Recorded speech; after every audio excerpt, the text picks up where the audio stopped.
Okay, well, thanks very much, Fabrice, and also thank you to Subhro and to Yasir and the other organizers. I'm very happy to speak to you today. Somewhat sad that I couldn't be in Bangalore personally, in person, that is. I understand it's a beautiful city, and I really would have liked to have come, but our academic term starts today, in fact, and I give my first undergraduate lecture in 3 hours. At any rate, I wanted to talk to you about work that's been going on for about 5 years now, looking at a series of cerium-based cubic pyrochlores.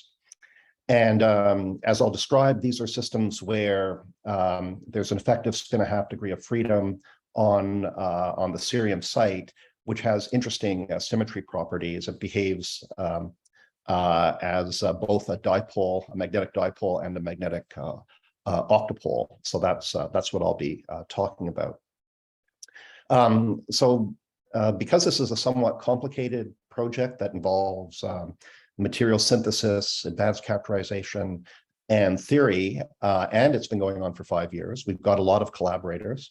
And I won't go through the names here individually, but I'll just say that it's a collaboration between, my group and some colleagues at McMaster and groups at Colorado State University, the MPI Dresden, Université Paris-Saclay, Université de Montréal, and then some neutron scattering centers, Oak Ridge, NIST, and the ILL.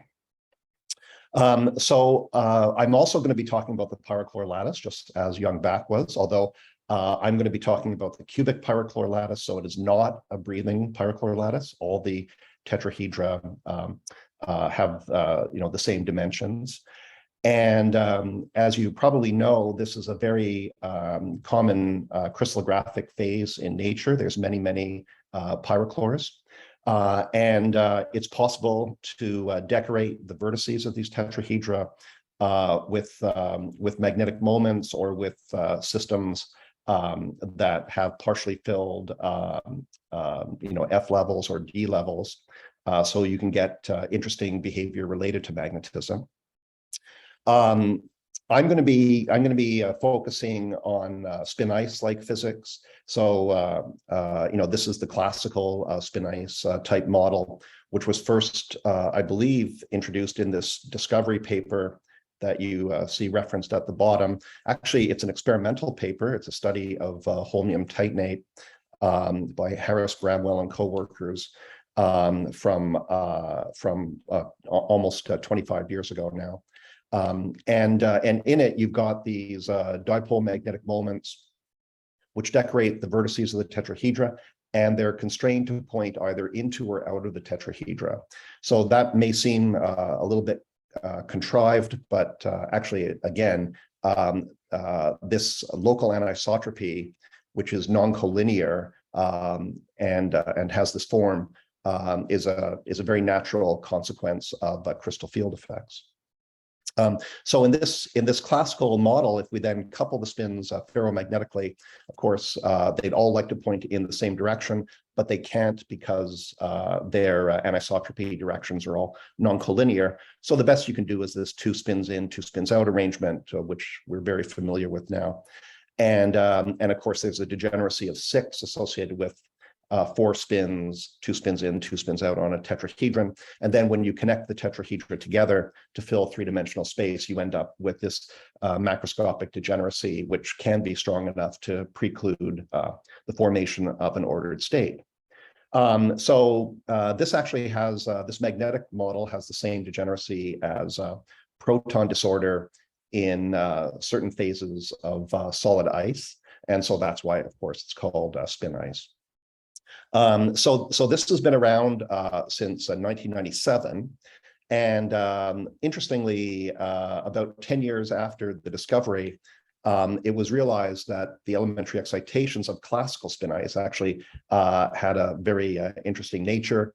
They behaved as diffusing magnetic monopoles, and so again, this is very easy to understand. We start with a little piece of a pyrochlore lattice, so just 2 tetrahedra both of which are in their ground state. They both have 2 spins in, 2 spins out. And of course, they share a vertex of the tetrahedra. And we create an excitation the only way we can in this model, which is to flip this spin. And that produces 2 defects. So one of the tetrahedra becomes 3 spins in, 1 spin out. The other one becomes 1 spin in, 3 spins out. But what was realized is that once you've put in the energy to create this excitation, these 2 defects can then drift away from each other and behave as interacting magnetic monopoles. And a lot of the physics, maybe even all the physics that's connected with magnetic monopoles in high energy physics is reproduced, including Dirac strings, which connect the monopoles, which are strings of classically flipped spins. So at any rate, 10 years after the original discovery of spin ice, this generated a lot of interest. Among other things, it was a rare example of a deconfined excitation in 3 dimensions. So even before monopoles and classical spin ice was attracting a lot of attention, people had started to work on quantum versions of spin ice, even though they could understand, there were many things to understand that were interesting in the classical version. And so actually, Young-Bak Kim has just gone through a very nice description of the physics of quantum spin ice. And as he was, and actually he's one of the very early figures in the development of the quantum spin ice problem.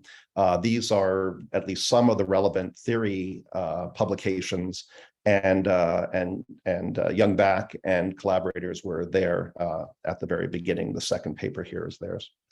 But at any rate, what was appreciated, almost right away was that this quantum spin ice problem, where the magnetic moments are not little arrows and classical vectors, but rather quantum mechanical operators, was that this quantum spin ice problem, possessed an emergent quantum electrodynamics, so that at a high level, the problem was essentially the same as the problem of quantum electrodynamics.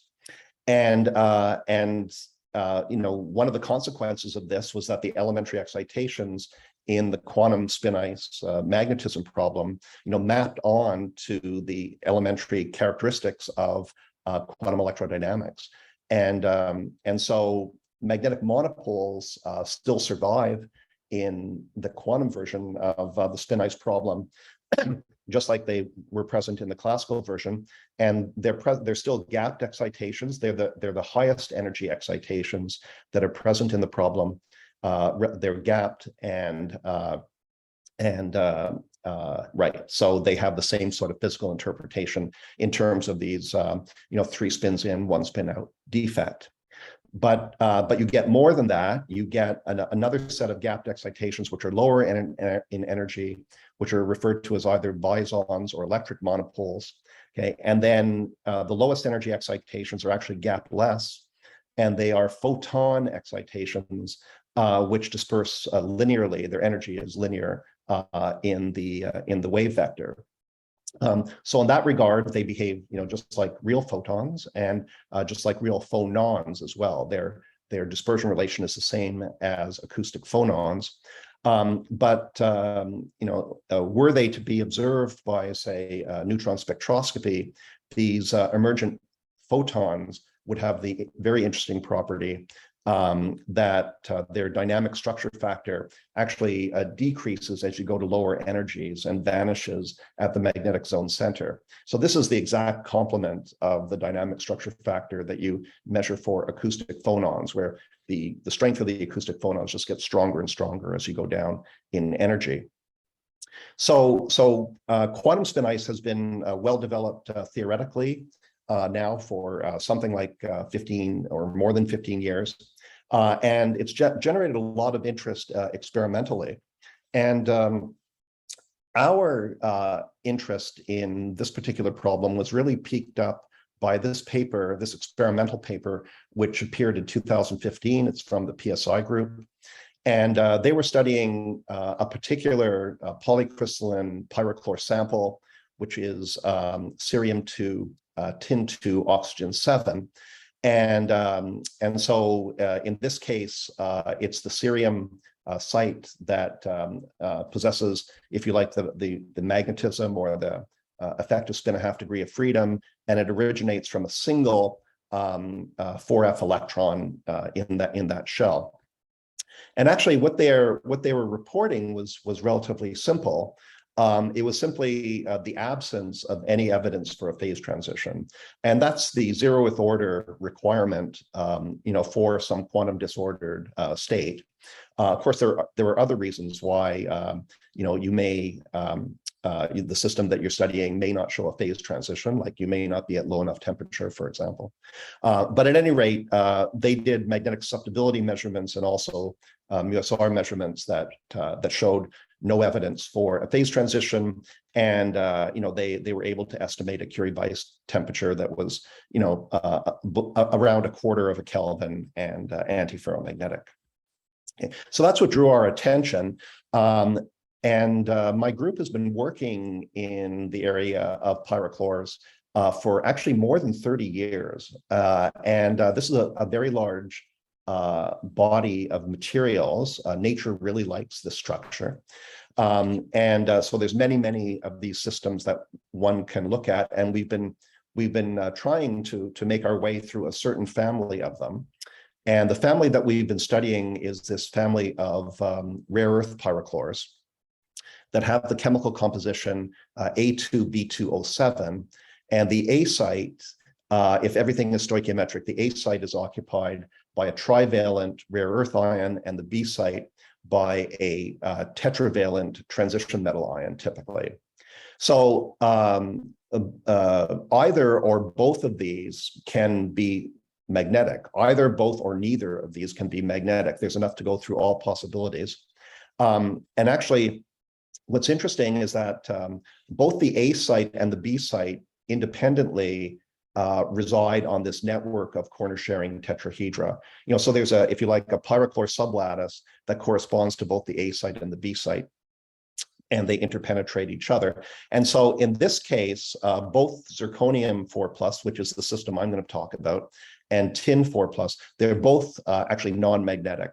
Okay, so the only magnetism, or the only spin-1/2 degree of freedom, is going to be associated with the cerium 3+ site. Okay, and so we're going to be studying cerium zirconate, and we were interested in this because of the PSI work on cerium stannate. But cerium stannate is actually not particularly easy to work with from a materials perspective. It's not easy to grow it as a single crystal. Cerium zirconate is much easier, so that was the reason why we went and tried to grow single crystals of cerium zirconate, and in the end we were successful. But this just shows you where we are in the periodic table, where cerium is right here at the opening of the 4f shell. Here's zirconium and here's tin.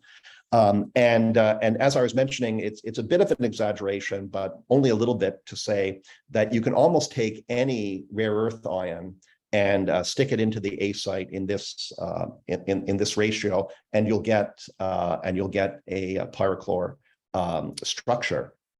So we've studied actually quite a few of these over the years, and as you toggle in different rare earth sites and different magnetic sites, you get different magnetic moments, different interactions, different anisotropies, and that can give you many different ground states, some of which are quite conventional, but some of which are quite interesting. And we were in particular, looking at these as possible candidates for quantum spin ice. So this was our early characterization of our single crystals of cerium zirconate. And actually, this shows the magnetic susceptibility in the top left-hand corner. Actually, it's the inverse magnetic susceptibility. And then the magnetic heat capacity at low temperatures is in the bottom right-hand corner. And the main thing I want you to take away from this is just that these are relatively smooth functions of temperature, which again show no evidence for a phase transition above about 60 millikelvin. So the magnetic susceptibility, in particular, has this curved form here, which it turns out is can be completely described by the Van Vleck susceptibility. And the Van Vleck susceptibility, if you like, is the equivalent of the Curie susceptibility, where you've taken into account the crystal field, the excited crystal field states. So those are these that correspond to these energies here in this second term in the Van Vleck susceptibility. So you've taken into account the crystal field effects.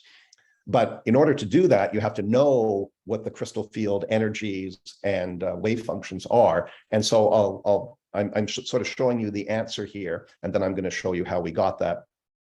But you can account for the susceptibility completely, and that's what the red line is. And then for the magnetic susceptibility, this has actually been measured twice. So this is a popular area to work on or to work in. And although you start off thinking that you're working alone in this field, you never are. And we had competitors, and we still have competitors. But one of the nice things about this is that this shows two independent measurements on completely different crystals for the magnetic heat capacity of cerium zirconate, and they agree very well, actually. So at any rate, this is the result of these early papers here, and as I was saying, what they really provide is our 0th order identification of a possibly interesting quantum disordered material. Okay, so our next step would be to understand the nature of the crystal field ground state in the cerium-3+ system, and in fact of all the crystal field states. And rare earth-based insulators are very nice to study in this regard via neutron spectroscopy. And that's because they pretty much all have a very nice separation of energy scales, where the spin-orbit coupling is much stronger than the crystal field effects, and the crystal field effects are much stronger than the exchange coupling, the inter-ion exchange coupling. This is of course because the rare earths lie at the bottom of the periodic table, so spin orbit coupling is strong. So I've already mentioned that cerium-3+ corresponds to a single 4f electron. So if you apply Hund's rules, which is really applying the rules of spin orbit coupling, you find that the ground state multiplet corresponds to J equals 5/2. Okay, but there's another spin orbit multiplet, which is a higher energy state, which is J equals 7/2.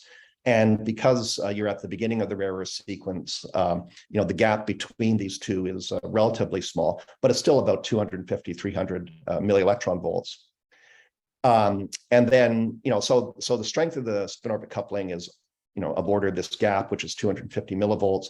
And then the strength of the crystal field effects are more like tens of millielectron volts. And so those will split up the 6 states that make up the ground state spin orbit coupled manifold. And so the degeneracy here is 2J + 1, so that's 6. And so you'll end up getting 3 doublets. And these are separated by about 50 MeV each. And of course, the fact that you have a ground state doublet as the crystal field ground state means that you have an effective spin-1/2 degree of freedom. Okay, and then the last energy scale is the one that most physicists are interested in. This is the intersite exchange interactions. So this is another order of magnitude lower than the crystal field effects, and this is what you would traditionally be responsible for the elementary excitations, for spin waves, for the phase transitions, and all those things. And I'm showing you data from a different pyrochlore erbium titanate here. So at any rate, what's very nice about being a neutron scatter in this area is that you can pick off these energy scales and kind of solve the problem one energy scale at a time, just work your way down. And in fact, that's exactly what we do. And, so this is just showing you, using neutron spectroscopy to sort out the high energy physics. So in the bottom left-hand panel, You've got neutron spectroscopy on an energy scale of about 500 millielectron volts. And so here we can see, at 100 millielectron volts and below, we can see transitions within the ground state spin orbit manifold. And then, you can see a weak transition to the excited state spin orbit manifold. And it's about 200, 250 MeV above the ground state manifold. So that's kind of relatively easy to recognize. So then we drop down and do a lower energy neutron spectroscopy experiment, this time with about 150 MeV neutrons. And now, we can see the transitions from the ground state crystal field doublet. Okay, so again, this is what gives us the J effect of a half degree of freedom. And we can see two transitions from the ground state to the first excited state at about 55 MeV, and then a second transition at about 110, 120 MeV. And so at this point, this is an eigenvalue problem, and you can just read off the eigenvalues. They're just the energies of these excitations. The eigenvectors are the wave functions that are associated with these doublets. And to understand these, you have to bear in mind that the neutron will cause these transitions via dipole selection rules. And you simply calculate the matrix elements, assuming different wave functions, and that lets you those relative intensities let you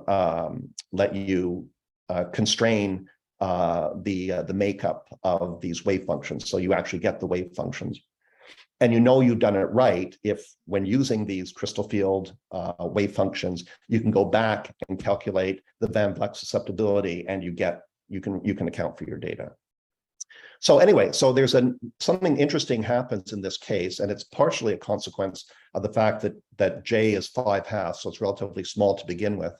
And that is that the ground state doublet for cerium 3+ in this system is extremely simple. It corresponds to only, it's made up only of one component of the Z component of J, which is Mj equals ±3/2. And so the fact that it's so simple, the fact that it's not made up of a linear superposition of these states, means that it has relatively high symmetry properties. Okay, and in fact, so it's often the case that you end up with a crystal field doublet as the ground state. Not always the case, but often the case. And so that, as I was saying before, is what gives you the spin-a-half degree of freedom, and that spin-a-half degree of freedom has three components. But then you can actually sort of categorize the different types of crystal electric field doublets that you can get on the basis of how they transform under two symmetries, under time reversal symmetry, but also under the point group symmetry that's relevant to the rare earth site, which in the case of these pyrochlores is D3D, which basically means there's a threefold rotation axis and there's a mirror plane. And so if you do that, you can break up all the possible crystal field doublet ground states into three categories. And so the ones that you're most familiar with are the ones which are Kramers ions. So they have an odd number of electrons, and each of the three components of the spin-a-half operator transform like dipoles. You can have systems which are non-Kramers ions with an even number of electrons, and in that case, one component transforms like a dipole and the other two components transforms like quadrupoles. But in the case that we have here for cerium 3+ in this environment, it's referred to as a dipole-octupole system, where two components transform like dipoles and one component transforms like an octupole or behaves like an octupole. Okay. So that's what we have here for this spin-a-half degree of freedom associated with cerium 3+ in this crystal field doublet. We have one component that, we have two components that transform as dipoles and one component that transforms as an octupole. And I tried to represent that here in a cartoon-like fashion, of course. And on the A part of the diagram, I'm representing magnetic dipoles with these dumbbells with that have blue and red parts to them. And then on the right part, or the left part, sorry, of figure A, you have the more complicated octupoles that are present. And it's traditional to refer to the Y component of the effective spin-a-half degree of freedom as the octupolar component, and then that leaves the Z component and the X component, which would be coming out of the plane here in panel B, as the dipolar components, right? So this is a different degree of freedom than the normal case that we're used to thinking about, where everything is behaving as if it was really simply a magnetic dipole. So now I'm going to focus on the low energy neutron scattering, which is where people are mostly interested. But we do this in the light of the fact that we now understand the nature of the spin-a-half degree of freedom with cerium-3+. And as I was mentioning, so this is low energy physics. I'm going to start in the bottom panel. And so this is now neutron spectroscopy on an energy scale of about half a millielectron volts. And remember, our study started with neutron spectroscopy at 500 millielectron volts. So this is way, way down. And what I'm showing you, so these are all measurements from single crystal, but the way I've plotted this data, this inelastic scattering in the bottom, is I plotted the energy response versus the modulus of momentum transfer. Okay, so I'm angularly averaging over all vector momentums. And I'm also showing difference in temperature data. So these are all different temperatures that have had a 10 Kelvin data set subtracted from them. And so the Curie-Weiss constant in this material is around half a Kelvin. So 10 Kelvin is a very high temperature compared to that. So this really, it's had a paramagnetic data set subtracted from it. And so, in the bottom right-hand corner, you've got 3 Kelvin minus 10, and then you work your way down in temperature until you're in the top left-hand corner, where you've got 60 millikelvin minus 10. And there's two things I want you to take away from this. One is that if you look around zero energy transfer, okay, there's actually no buildup of any scattering or of any temperature-dependent scattering as you go down in temperature. And so one of the things this is telling us is that on the time scale that's relevant for neutrons, okay, there's no static moment present. So there's no ordered moment present, and there's no frozen moment present. But there is quasi-elastic scattering. If you look just above the elastic position, you can see that there is a buildup of dynamic spectral weight that goes from about 0 MeV out to a little bit above 0.2 MeV. So there are dynamic correlations that are building up, even though there are no static correlations. And we can integrate up in this energy regime between 0 and roughly 0.2, and then look at the wave vector dependence or the Q dependence of that. And that's what's plotted in this top left-hand plot. So this is experimental data, and it looks like a structure factor, and it is a structure factor, but it's a dynamic structure factor, right? We're using the fact that we're doing neutron spectroscopy, and we're pulling out only the inelastic part of the spectrum. And this is actually the data at 60 millikelvin, well, 60 millikelvin minus 10 Kelvin. And you can see here that you get this somewhat complicated snowflake like pattern. Again, there's no very sharp features in it. There's a lot of diffuse scattering.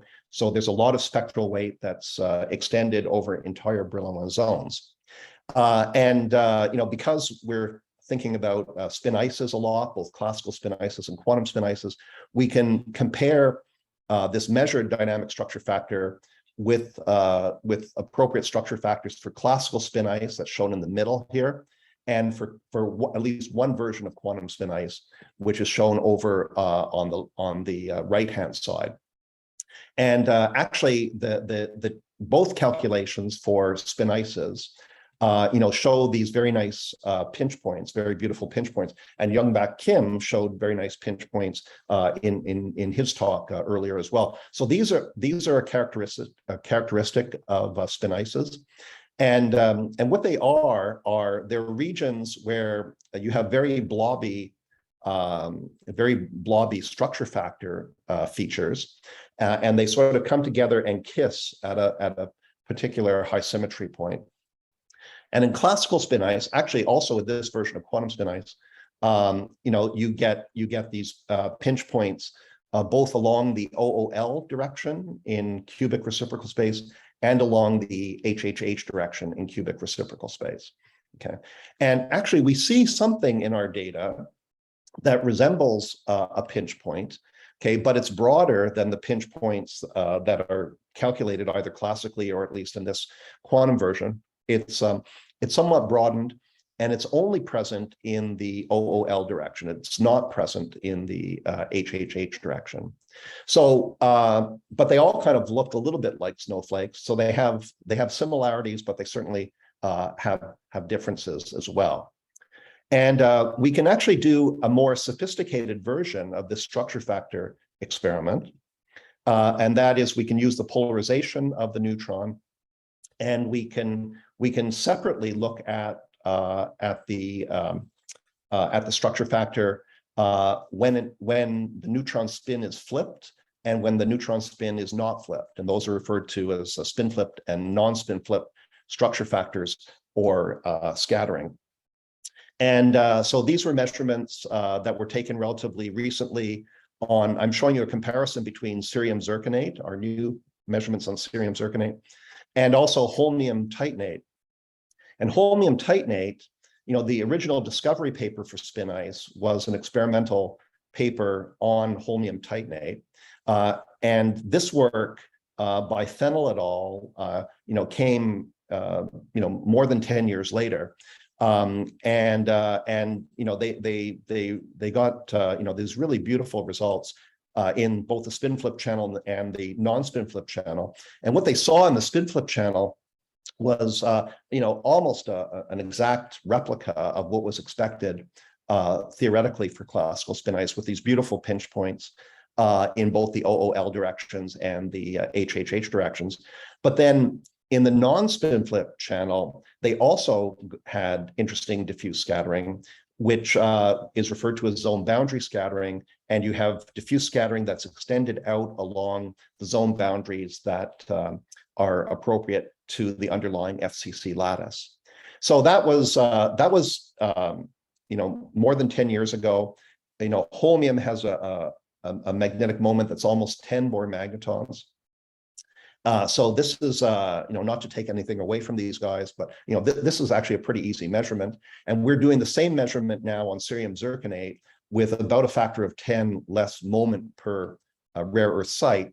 And these are the results that we get. This is the spin polarized spin flip structure factor, which looks a lot like our previous structure factor. You still have something that looks like a pinch point in the OOL direction, but not in the HHH direction. And then in the non-spin flip channel, we also measure zone boundary scattering that extends along these face-center cubic zone boundaries. So this is quite interesting because the zone boundary scattering for this original classical spin ice, holmium titanate, was attributed to the very large moments that were present in holmium and the fact that this would support relatively strong dipolar interactions, real dipolar interactions. Whereas in cerium zirconate, the moments are much smaller, and so you would expect the real dipolar interactions to fall off like the moment squared and to be much weaker, but we still see this zone boundary scattering. Okay. And so the next step actually in this problem, I thought, and we all thought, was that, so this is all well and good, but now we've got to get an estimate for the underlying spin Hamiltonian. And of course, the way we do that is by spin wave analysis of neutron spectroscopy. And I'm showing you data now on other pyrochlores that we've studied over the years. This one is erbium titanate, and this one is ytterbium titanate. And actually, in erbium titanate, this pyrochlore actually orders magnetically into a Néel ground state, even in zero field. So you see spin waves in zero field. And if you apply a magnetic field, you can polarize the spins and then see ferromagnetic spin waves. So there's lots of spin waves. You can do lots of very nice analysis, and you can work out the Hamiltonian in actually great detail in this case. In ytterbium titanate, it's more difficult because, at least in this sample, the system is disordered at low temperatures. But so there are no spin waves at low temperatures. There's no sharp features. But you can, even though there's no order, you can induce order by applying a magnetic field. And so that's the trick that we've been using for 20 years now. And as you apply the field, you generate the sharp spin waves, and then you can apply spin wave theory. So that's our go-to gold standard for determining the spin Hamiltonian. And for cerium zirconate, it doesn't work. Okay, and that is that in zero field and in non-zero field at low temperatures, we have yet to observe any spin waves. And I'm not exactly sure why that is, but one of the differences between cerium zirconate and these cases here is that the spin 1/2 degrees of freedom in both erbium 3+ and ytterbium 3+ are dipolar, completely dipolar in origin, whereas for cerium, it's this dipole-octupole character. Anyway, so we can't do the spin wave analysis, but we can get together with some theory friends and do a more sophisticated analysis of the heat capacity data and the magnetic susceptibility data. And so what we did was, and I say we somewhat loosely, we did a quantum calculation that is referred to as a numerical linked cluster calculation. And that allowed us to model the high temperature part of the magnetic heat capacity. And actually, so what you see in the bottom is the general form for the near neighbor spin Hamiltonian for the spin 1/2 dipole-octupole degrees of freedom on the pyrochlore lattice. Okay, and so you've got three terms. It's referred to as an XYZ model or XYZ model. Of course, we are modeling zero field heat capacity, and so there's nothing in this measurement that picks out a particular direction. So actually, we cannot independently determine from this fitting, JX tilde, JY tilde, and JZ tilde. We can fit to 3 exchange parameters, but all we can do is simply order them. We can say that there's one that's the strongest, there's one that's the weakest, and there's one that's between the two. Nonetheless, so we don't actually fit to this Hamiltonian. We actually fit to this JA, JB, JC Hamiltonian. And that can be written in terms of these raising and lowering operators. And the phase diagram for these dipole-octupole spin 1/2 degrees of freedom with this Hamiltonian, is essentially known, and it's quite interesting. So on the left-hand side, so the axes here are the ratios of 2 of the 3 exchange Hamiltonians. On the right-hand side, you've got an ordered state, okay, which actually is an all-in, all-out type Néel state. And on the left-hand side, you've got 2 different quantum disordered states. You've got a U1 pi quantum spin liquid and a U10 quantum spin liquid. Okay, but what's actually interesting is there aren't 3 states that are allowed. There's actually 6, because it can be either ordered or quantum disordered in the dipole sector or in the octupole sector. So there's actually a total of 6 states, okay, that are expected. So anyway, so we apply this technique, and actually there's two regions, this A region and this B region, where we can get a very good fit of the heat capacity data. It's a little bit better for the A region than for the B region. I don't know if you can see it here, but the A fits correspond to the green line, the B fits to the yellow line. And these are the parameters, this JA, JB, and JC, that you would pull out from this analysis. And actually, JA and JB are almost exactly are almost the same in magnitude, which is why for these A parameters, the best fit is actually near the boundary of this phase diagram. So we're fitting the high temperature. We're fitting the high temperature heat capacity. We're also fitting the temperature dependence of the magnetic susceptibility and the diffuse magnetic scattering. And if you put all of those together, you get two regions where there's a sort of a minimal goodness of fit parameter. So these are good descriptions of the data. There's this region, this sort of valley, this B valley here, and then there's the A valley here. And the A valley, you know, the absolute minimum that we found is associated with A and not B. And actually, this B value can be eliminated on the basis of the absence of a thermodynamic anomaly and the fact that it predicts the wrong temperature dependence for the diffuse neutron scattering.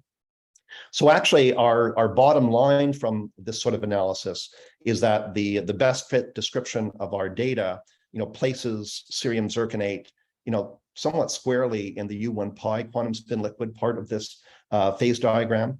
But it's definitely the case that for both cerium zirconate and cerium stannate, there's no evidence for long range order or freezing below 0.08. When we apply the numerical link cluster technique to modeling the thermodynamics, the heat, the magnetic susceptibility, and the diffuse neutron scattering, you know, our best description is over here in this U1 pi quantum spin liquid state. So we take that as strong evidence for U1 pi quantum spin liquid state.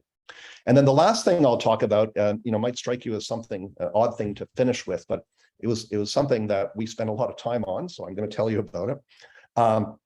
And of course, you know, given that we've measured the magnetic heat capacity, you know, we can now go and you know, make sure we can account for the entropy associated with the spin-a-half degree of freedom.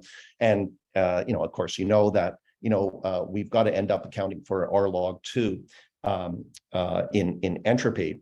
And so what I'm showing here in the top is the magnetic heat capacity data, the same data I showed you before, but now it's on a logarithmic temperature scale. And I can show you, so the solid line is actually the fit to the numerical link cluster calculation at high temperatures. And then we simply continue that down to lower temperatures. And we have an extrapolation of the low temperature, heat capacity below our lowest experimentally accessible data point, which is at 60 millikelvin. So this is the end of our data. We can't go below 60 millikelvin. And if we want to account for the entropy, we have to find a way to extend the entropy smoothly down from the end of our data down to t = 0, where of course it has to go to 0. Okay, and so we want two things. We want this extrapolation to meet up smoothly with our data, and we want the extrapolation to be consistent with the Hamiltonian that we developed at higher temperatures. And so to do that, you use Pade approximate techniques. And you can do this. You can get at least a self-consistent extrapolation that meets up smoothly with the heat capacity data and goes to 0. And so if you do that, you can do two things. Well, if you do that, you can do one thing. You can account for the entropy. So this now shows the entropy that we would account for both theoretically, that's using the results of the numerical link cluster, which gives you R log 2 by construction. Okay, and then so this is our data shown in green and then blue here. with the extrapolation, and you can see that we get R log 2 to within 5%. And this 5% is actually an interesting number because I haven't talked to you about the characterization of our sample, but it's actually hard to control completely the valence state of cerium in this system. And it's not all cerium 3+, some of it is cerium 4+, which is a non-magnetic vacancy. And we estimate that to be of order 5%. But then what else is interesting is that if you account for the entropy, not from T equals 0 up to some other temperature, but from the peak of the heat capacity data, which is shown here as this point here that I'm pointing to in red, and you integrate up the entropy from the peak in the heat capacity, on up, completely phenomenologically, but still somewhat interestingly, you end up with essentially R log 2 minus the Pauling spin ice entropy, that's associated with classical spin ice, and also, the entropy associated with proton disorder in solid ice.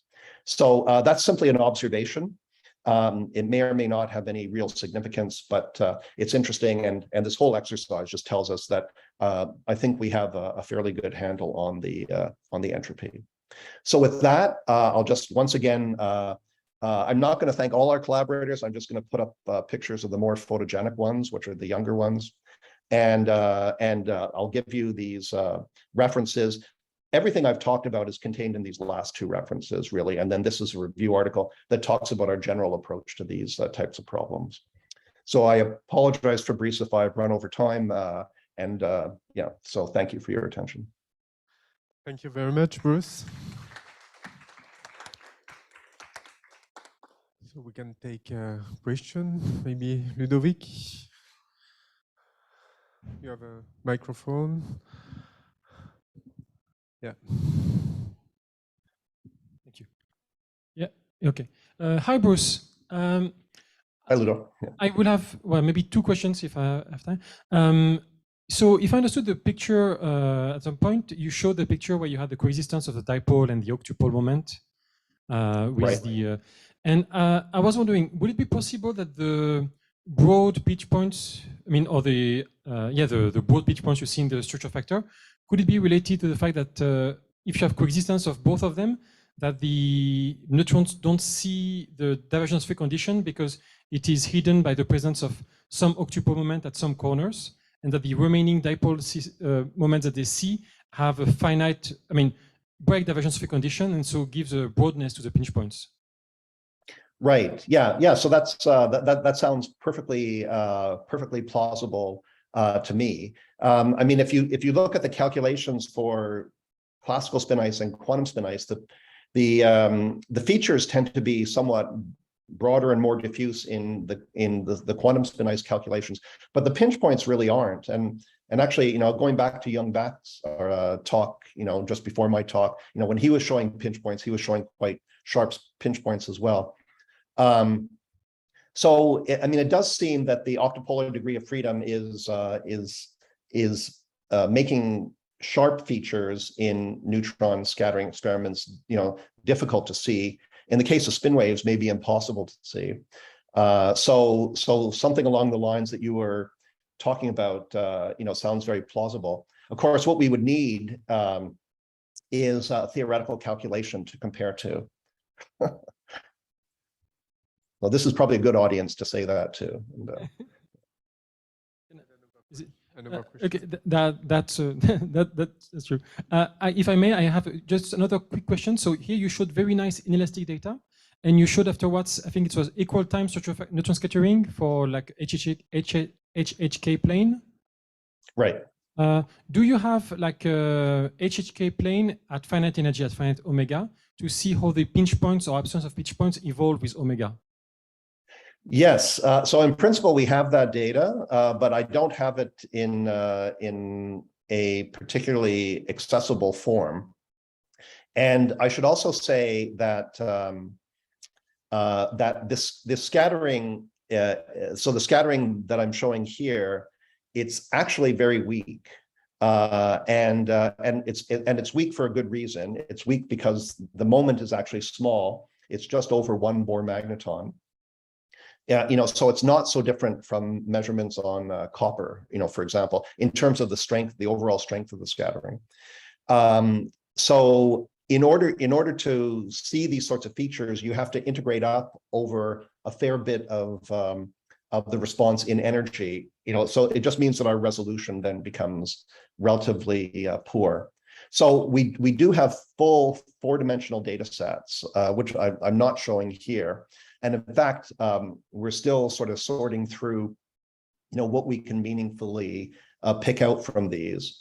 But I would say, this is quite different from rare earth pyrochlores based on, say, erbium or ytterbium or terbium or, any of the ones that we've come to know and love, because the moment is so much smaller. Okay, thank you very much. Okay, thank you. Hi, Bruce. This is Subhro. So this is regarding this proposal of U1 pi spin liquid. So do you think that there is a possibility of being able to probe the monopole physics in neutron scattering? Because for the U1 pi spin liquid, the monopole contribution, which is basically the 2 monopole density of state, which contributes to the spin-spin correlation, have very different momentum space distribution compared to the U1 zero spin liquid. Right. So, yes. Okay. Well, that would be interesting.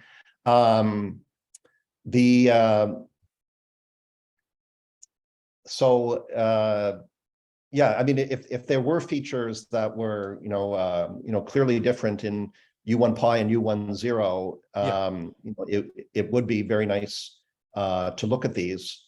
And I know that people have done some work along these lines.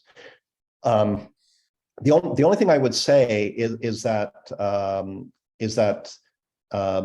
we do have other measurements, which I also haven't shown you, I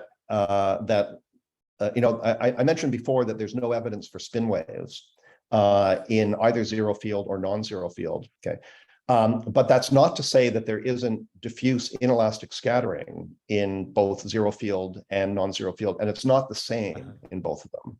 I see. So there are potentially interesting features there as well, even though there are no sharp features. I don't know if that's an answer to your question. That might sound a little evasive, and it's because I don't know if I can be much more precise than that. Because one can make estimates of where the major spectral weight is for the 2 monopole density of states in the Brillou's. Yeah, that would be very interesting. That would be very interesting. Yes, and so I'm showing you a small summary, I guess, of the scattering, which is in a form that is ready for primetime viewership, if you like. But we do have more data. Okay, thank you. Is there any question online? Hello, sir. I have a question. So, Go ahead.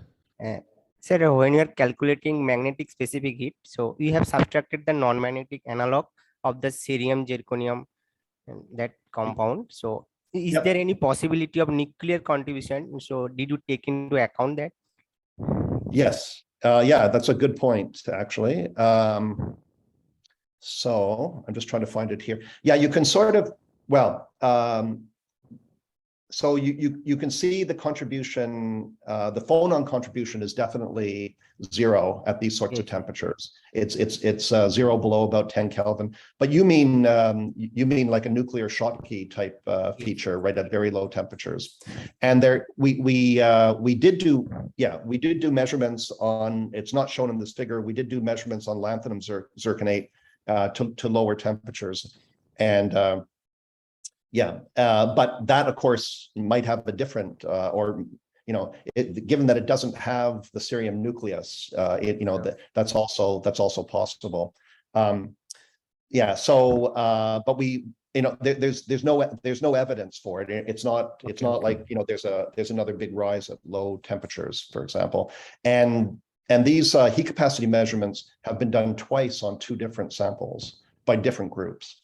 Okay, thank you very much. Sure.